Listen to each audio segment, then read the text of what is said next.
Good afternoon, everyone. I have just a few things at the top, and then I'll be happy to take your questions. First, taking a look at the Middle East region, the department continues to maintain a robust force posture throughout the U.S. European Command and U.S. Central Command areas of responsibility to protect U.S. forces, enable our support for the defense of Israel, and to ensure the United States is prepared to respond to various contingencies. As we've discussed previously, U.S. forces in the region include, but aren't limited to, an amphibious ready group and Marine Expeditionary Unit, multiple destroyers, fighter aircraft, and carrier strike group presence. Of note, following a period of dual carrier coverage by the Theodore Roosevelt CSG and the Abraham Lincoln CSG in the CENTCOM region, the Theodore Roosevelt has departed and begun its transit into the Indo-Pacific Command area of operations. As we have been since the beginning of the crisis in the Middle East following Hamas's vicious October 7 attacks, we remain intensely focused on working with regional partners to de-escalate tensions and deterring a wider regional conflict. The United States also remains very focused on securing a ceasefire as part of a hostage deal to bring all of the hostages home and to end the war in Gaza. Closer to home, as you may have seen reported, what is now called Tropical Storm Francine made landfall in Louisiana yesterday as a Category 2 hurricane, bringing storm surges, flash and urban flooding, hurricane-force winds, and tornado watches. The governor of Louisiana declared a state emergency earlier this week and brought nearly 3,000 Louisiana National Guardsmen onto state active duty. These guardsmen, along with 134 high-wheeled vehicles, 65 watercraft, and 32 Army Guard helicopters, were positioned around the state to support response and recovery operations. As of this morning, 5 parishes are still under mandatory evacuation and more than 390,000 homes are without power. For more information about the response and recovery, I would encourage you to reach out to the Louisiana National Guard. And finally, Secretary Austin will travel to Maxwell Air Force Base, Alabama tomorrow and will accompany First Lady Dr. Jill Biden to highlight the new universal pre-kindergarten program being implemented at Department of Defense Education Activity Schools. Secretary Austin will also provide remarks at Maxwell to announce the multiple new initiatives in support of his Taking Care of People effort, emphasizing the department's commitment to the overall well-being and quality of life of our service members and their families.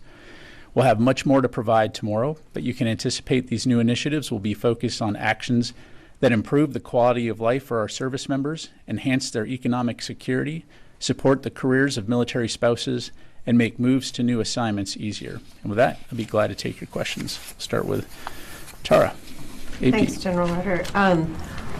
On Ukraine, you've seen in the last day or so Secretary Blinken say that the door may be opening a little bit to the U.S. considering giving Ukraine more long-range strike options or loosening restrictions.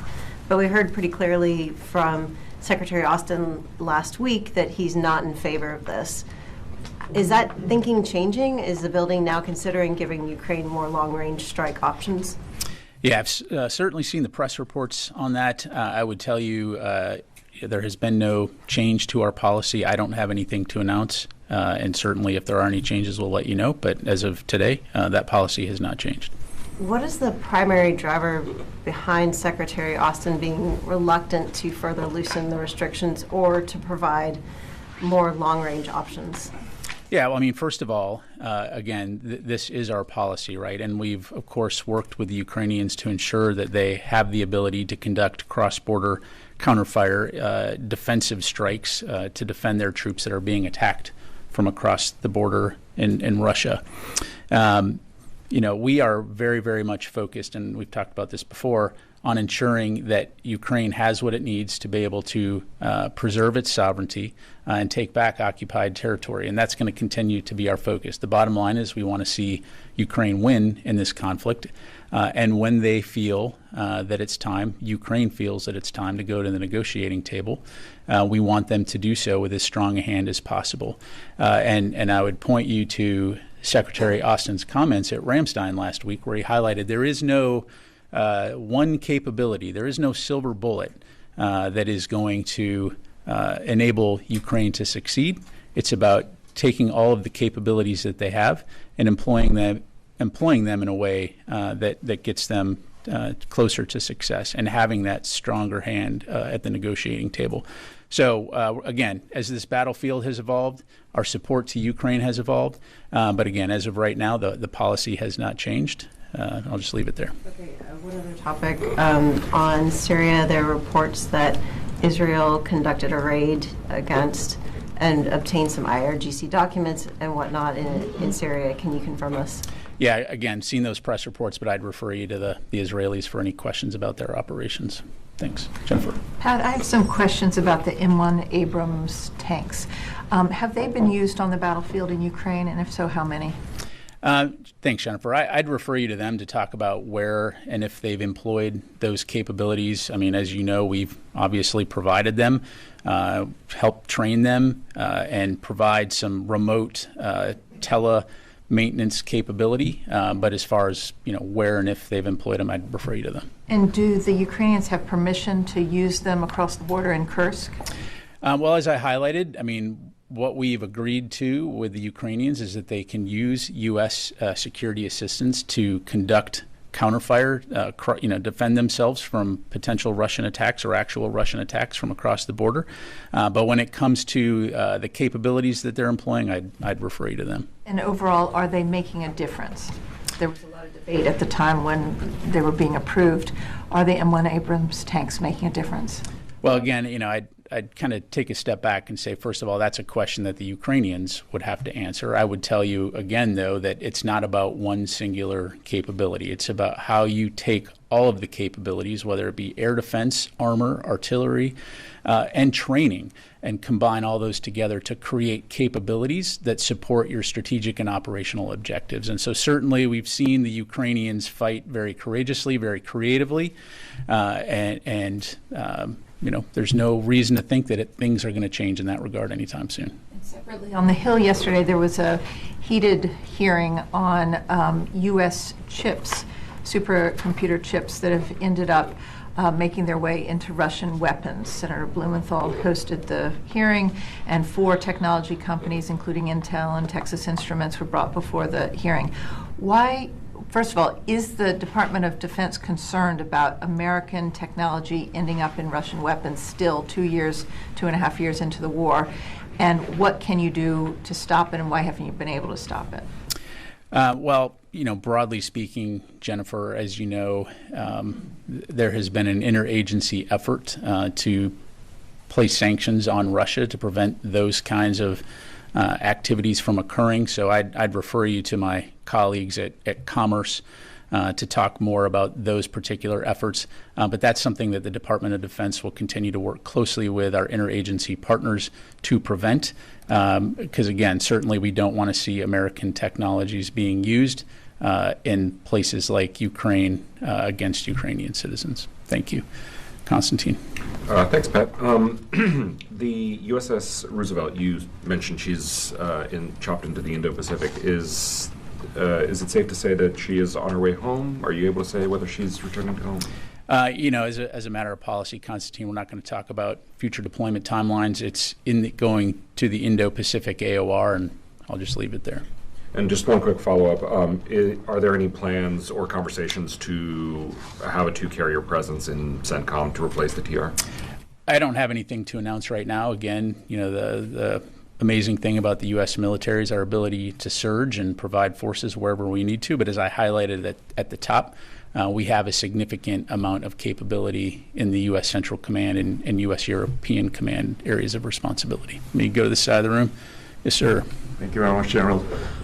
Recently, the United States and Greek Cypriots have signed a bilateral defense agreement, and Turkish foreign and defense ministries have, quote, strongly condemned, unquote, the signing of this agreement. The U.S. has historically taken a neutral and impartial position on the island. Would you now say that the U.S. has done away with that impartiality? I appreciate the question. I'd have to refer you to State Department to discuss the diplomatic discussions on that. But the Department of Defense has signed this agreement, and the Assistant Secretary was there this week. So what does it say from a military perspective, from the DoD perspective, that this was signed? And how does it change the U.S. military presence in that region? Is Yeah. this basically U.S. based right now? I'll tell you what, let me take your question and we'll come back to you on that. Thanks. Ellie. How much money is left from the supplemental for the presidential drawdown, and does that money expire at the end of the month? Yeah, thanks, Ellie. So broadly speaking, it's important to remember that when we talk about presidential drawdown authority, it's exactly that. It's the authority to spend monies within the DoD budget and the supplemental. And so at the end of the fiscal year, those authorities would expire. And so right now, we're continuing to work with Congress to see about getting those authorities extended to enable us to continue to draw down packages. And so in the meantime, you're going to continue to see drawdown packages, but we'll have much more to provide on that in the near future. Is it $6 billion? Let me take that question. Janie. Thank you, General. Two questions, North Korea and Russia. First question, following North Korea's continued garbage balloon provocations, it launched multiple short-range ballistic missiles into the East Coast early yesterday, the day after the U.S. presidential debate.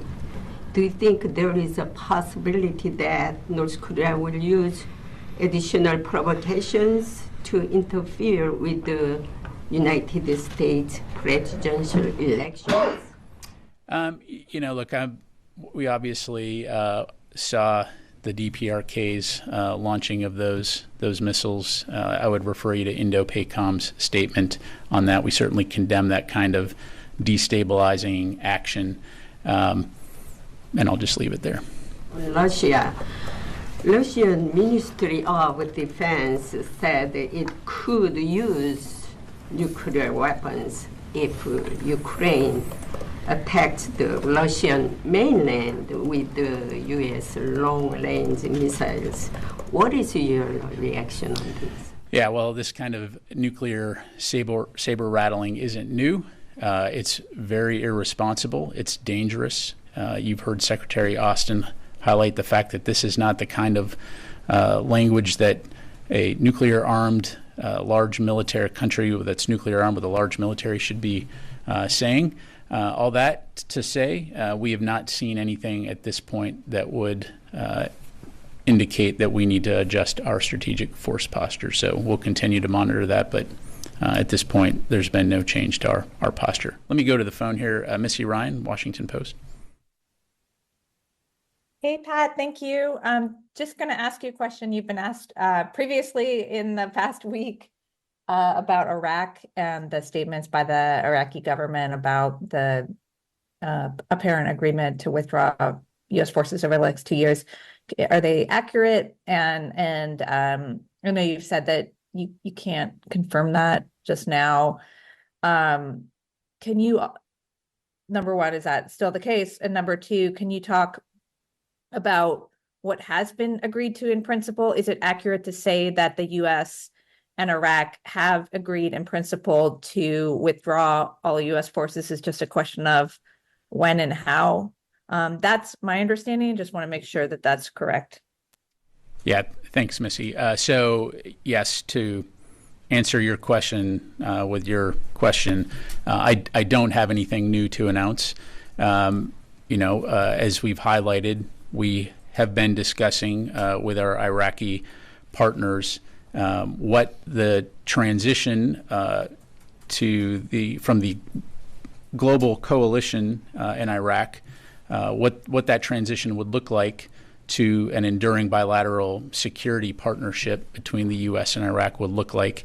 Again, we'll keep you fully informed when we have something to announce, but as of right now, I do not have any updates to provide. Thank you. Let me go to J.J. Green, WTOP. General, thank you. Ukraine's President Zelensky said a little earlier today that they believe Russia's begun a counteroffensive in the Kursk region, and I'm interested in knowing what the Pentagon, thinks this means for this conflict when you consider what we've learned from the building and from U.S. intelligence about Russia gathering weapons as well, including ballistic missiles from Iran in recent days, and how this impacts the future and the U.S. plans to support Russia. Yeah, thanks, JJ. What we have seen is Russian units beginning to try to conduct some type of counter-offensive in the Kursk region. At this stage, I would say that it's marginal, but something obviously that we're keeping an eye on. And then I'm sorry, the second part of your question. Just how the building might view this activity, what you just mentioned, what you've seen in the context of getting these weapons, which we were told this week the U.S. has proof of from Iran, the ballistic missiles, and there are other plans to try to essentially attack Ukraine's energy infrastructure as winter comes. Sure. So first of all, with the caveat that I'm not going to discuss intelligence from the podium here, nor am I going to provide a daily update on Russian employment of various capabilities. As of right now, we have not seen them employ those Iranian missiles yet, although one can expect that they would in the relatively near future. But again, if you take a step back here in terms of what we're focused on, it's on enabling Russia to defend its sovereignty and deter future Russian aggression, so both urgent needs and long-term needs. And as we go into the winter, making sure that they have the capabilities from an air defense standpoint to protect critical infrastructure like energy infrastructure, which we know the Russians are targeting, but also at the same time that they have the capability they need on the front lines like armor and artillery, ammunition, to be able to check any type of Russian operations, for example, near Pokrovsk, and elsewhere in the battlefield, to include in the Kursk region. So it'll ultimately be up to the Ukrainians as they design their campaign plans on how they're going to employ those forces. But certainly our focus is on ensuring that they win and that they have the upper hand when and if they decide they want to go to the negotiating table. Let me go to Howard Altman. Hey, thanks, Pat. I want to drill down a little further on Tara's question about the Israeli raid in Syria. Did the Israelis inform the U.S. either before or after that raid that was being conducted? And given that they are a CENTCOM member and also receive a great deal of U.S. aid, should they inform the U.S. either before or after this raid took place? Thanks, Howard. Again, I mean, I've seen that press reporting, but for any questions as it relates to any Israeli operations, I'm really just going to have to refer you to them. I just don't have anything to provide on that. Let me come back to the room. Yes, sir. Hi, for Daniele Compagangelo for the Italian television. Thank you, General, for taking the question. I have a question regarding the strike of the Israeli on the school in Gaza a few hours ago. Okay. There was some reports, we read in Europe some report about France and Germany and the Great Britain deciding to provide less weapons from now on to Israel because of this fact that keep happening. What is the position of the U.S. in light, from the military perspective, in light of what just happened? If you have anything to say. Sure. So a few things. So first of all, I don't have any information to provide on the particular strikes that you're referencing, other than to say that from the very beginning of Israel's operations, we've been very clear about the importance of taking civilian safety into account, both from a planning and operations standpoint, and both publicly and privately. And I would point you to Secretary Austin's public comments and to the readouts that we've issued. This is a topic of frequent discussion between him and his Israeli counterpart. The bottom line is we believe that Israel has both a strategic and a moral imperative in terms of protecting civilians. I will also highlight, though, that there is culpability on the side of Hamas in terms of their techniques, and procedures of embedding their operations within civilian infrastructure to include schools, hospitals, mosques. We just recently saw, when they executed 6 hostages in their tunnel network underneath Gaza, the extensive amount of infrastructure, money, resources that they've spent on building this massive tunnel network, which is approximately the size of New York City. And instead of using those funds and using those resources to help the Palestinian people, they've instead created a tunnel network to conduct combat ops from. This is the challenge that Israel is up against. We do not want to see any civilians killed in this conflict, whether they be Palestinian or Israeli, and we'll continue to work towards that. This is why a ceasefire deal is absolutely essential now, and getting all of the hostages released immediately is so important, and we'll continue to work towards that. Thank you. Tony? A couple questions. Does the fact that the United States now has a one carrier presence in the Middle East, the AO Middle East, the normal presence, by the way, is that an indication that you feel that the temperature between Iran and Israel has dropped and the threat from Iran to Israel is less than it was a month ago? Well, what I would say, Tony, just like I highlighted at the top, we are going to take any potential threats very seriously. And again, Iran has indicated that they want to retaliate against Israel. And so we're going to continue to take that threat very seriously. And we're going to continue to maintain a robust presence in the Central Command and European Command AORs. And so that's not going to change. And we're going to, again, maintain, as we always have, the ability to surge forces or capabilities anywhere in the world we need them, when we need them. What's the rationale for moving the carrier group then back to the Indo-Pacific? Well, I mean, again, broadly speaking, when you look at fleet management, you've got to take into account things like the readiness of our various ships, aircraft, and so that's always going to be something that's worked into the calculus, and so you're going to always see things coming and going out of the theater based on those kinds of considerations. But also, as we demonstrated, we have the ability to provide dual coverage should we need to do that. Can I ask you a question on the continuing resolution that the Secretary warned about the other day? Sure. You've lived under this umbrella for a number of years. What stake does the individual sailor, soldier, airman, and space cadet person have in the fight? Will they not be paid over a continuing resolution period, or is it a question of them not getting raises? I mean, what is their individual stake, if you can clear that out? Yeah, so first of all, in the event of a continuing resolution, military members will get paid. I mean, that is a legal requirement from the Congress that they will get paid.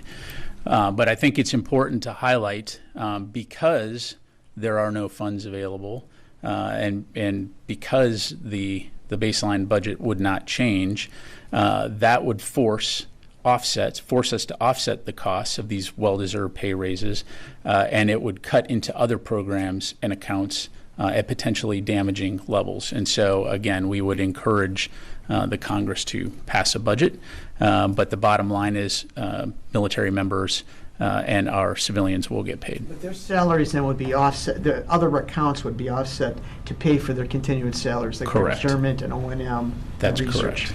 That's correct. Okay, thanks. Thanks. Chris. Thanks, Pat. You've highlighted the threat of these short-range ballistic missiles provided by Iran. Does the Pentagon believe that U.S. systems provided to protect against ballistic missiles would be effective against these Iranian? Well, Chris, I would tell you that it's not just U.S. systems. The international community has rushed air defense capabilities and training to the Ukrainian armed forces. And so this is really an international effort to support Ukraine and their integrated air defense capabilities. And that's something that we're going to continue to look at to enable them to defend against those kinds of missiles and the other threats that Russia has employed. And don't forget, this isn't Iran's entree into this conflict. They've been providing drones, one-way attack drones, as you know, for a while now. And so they are absolutely complicit in the continued death and destruction of innocent civilians inside of Ukraine. And we'll continue to do everything we can to enable the Ukrainians to be able to defend themselves, both on the ground and in the air. Thank you. Yes, Otep. Thank you. I have a question on this new NATO command and Wiesbaden that was supposed to coordinate security assistance for Ukraine. Has it begun its operation? Do you have any details or updates on that? That's really a question for NATO. You're talking about NSATU, which is the NATO element. My understanding is that yes, they have begun. But again, I'd refer you to NATO for any details. And one more on the air defenses for Ukraine. The Patriot battery that was announced by the president in July, has it arrived in Ukraine? Is there additional training? So what's the status of that delivery? Yeah, so as I'm sure you can appreciate, for operation security reasons, I'm not going to talk about the movement of Patriots other than to say that, A, we'll let the Ukrainians talk to their level of comfort about what capabilities have arrived in country, and we'll defer to them on that. But B, we are going to, as we have from the very beginning, continue to work with the international community to rush those capabilities there as fast as we can. Thank you. Time for a few more. Ryu. Thanks so much. The question is about Okinawa. Yesterday, the governor of Okinawa, Tamaki, met with officials at the Pentagon and the State Department, and the governor expressed his concerns about recent alleged sexual assaults by U.S. service members in Okinawa and a lack of transparency in these cases. So could you please provide a comment on this meeting and on how the U.S. and Japan can improve transparency in incidents in Okinawa? Yeah, no, I really appreciate the question. And as we've said before, the alleged behavior of these service members in no way reflects the core values of the U.S. military, nor does it represent the conduct of the overwhelming majority of U.S. personnel who are based in Japan that we have forward deployed. And so we do share the concerns of the local community regarding these cases. We are deeply troubled by the severity of the allegations, and we absolutely regret the anxiety this has caused. I do know that the respective units are working very closely with local authorities to investigate the allegations thoroughly, while at the same time ensuring the due legal process under applicable laws and agreements. And I would refer you to U.S. Forces Japan for any further questions on that. Thank you. Thank you very much, General. My first question is about Pakistan's role in the Indo-Pacific strategy of the U.S. As I'm sure you know, that China has invested big billions of dollars there in the seaport, and their weapon is mostly now Chinese as well. Is there any other role of Pakistan from a military point of view you see beside the terrorism operations that you guys conduct? Well, I mean, that's really a question for Pakistan to address. Certainly, as you know, we value Pakistan as a partner, and we'll continue to look at ways that we can work together towards regional security and stability. But I don't have any specific announcements to make. Thanks. One more, General. In Pakistan, they have started, Pakistan military has just used a new name for the Taliban in Pakistan, something like Fitna Khariji. And that reminded me of Shakespeare quote, which said that, "What's in a name that which we call a rose, by any other name would smell as sweet." So just to America, their change of name makes a difference. I mean, a terrorist organization. What else? Yeah, I mean, that's really, again, a question for the Pakistani government to address. I'm not going to get into, what's really a domestic decision on terminology, but okay. Last question, yes, sir. Thank you so much, General. Can you provide us some details about the Pentagon delegation that talks with Chinese? The details, I'm sorry, in the... The delegation from the Pentagon is going to hold a meeting with Chinese partners in China. So that's what Pentagon's website says. Are you talking about the Xizang Forum? Yes. Okay. Yes, we did send a representative. We responded to an invitation from the PRC, and so yes, we did, and we've done that in the past as well. So is there any indications that the tension is going to be like before that in some certain points, many people were talking about a possible war or something, or a cyber war between the United States and China over Taiwan. So do you think that is not a high possibility anymore? Well, look, Secretary Austin's been pretty clear. We do not believe that conflict is inevitable or imminent, our focus is on maintaining open lines of communication to prevent potential miscalculation or from competition from veering into conflict. And so I think that these types of venues are very important to enable that communication to continue. As we talked about earlier in the week, you had the Indo-Pacific Command commander talking to his theater counterpart. And so we'll continue to look at those kinds of opportunities to keep those lines of communication. At the end of the day, what we're focused on is working with partners throughout the region and throughout the world to ensure security and stability, peace and prosperity for everyone. And so we'll just leave it there. All right. Thank you very much, everybody. Appreciate it.